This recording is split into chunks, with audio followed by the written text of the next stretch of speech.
আসসালামু আলাইকুম। কেমন আছেন সবাই? নিশ্চয়ই অনেক ভালো আছেন। সবাই কি ভালো আছেন?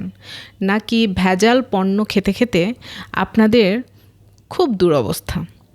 বিশেষ করে যারা শহরে থাকেন তাদের অবস্থা তো আরও খারাপ। যেখানে বহির্বিশ্বে মানুষের বয়স ৬০ হওয়ার পরে তারা নতুন করে জীবন শুরু করে, সেখানে বাংলাদেশের মানুষ ধরেই নেয় ৪০-এর পরে জীবনের আর কী বা মানে থাকে। তাহলে আমাদের আসলে কিভাবে চলা উচিত? তাহলে খেতে হবে একেবারে খাঁটি পণ্য।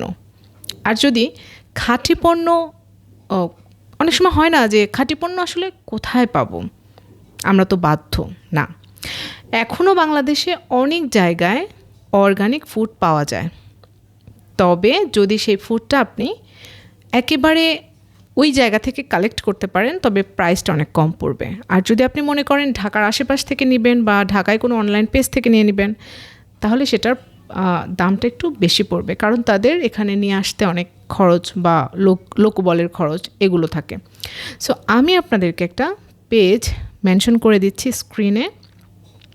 এই পেজ থেকে যদি আপনারা অর্ডার করেন, ওখানে ফোন নাম্বার দেওয়া আছে, তাহলে আপনারা এখানে বিশেষ করে পাহাড়ের একেবারে নিখাত খাঁটি সোনার মতো অনেক পণ্য পেয়ে যাবেন। তেঁতুল, তারপর হলুদের গুঁড়া, তারপর আম, যে সিজনের যেটা পাহাড়ে পাওয়া যায় সেটা তার সাথে কথা বলে আপনারা আনতে পারবেন। বিন্নি চাল থেকে শুরু করে পাহাড়ের নদীর চিংড়ি মাছ, শুকনা এবং নানান রকম পণ্য আপনারা পেজটিও ঘুরে দেখতে পারেন। সেই সাথে পেজে দেওয়া নাম্বারটিতে যোগাযোগ করে আপনার পছন্দের পণ্যটি পেতেই পারেন।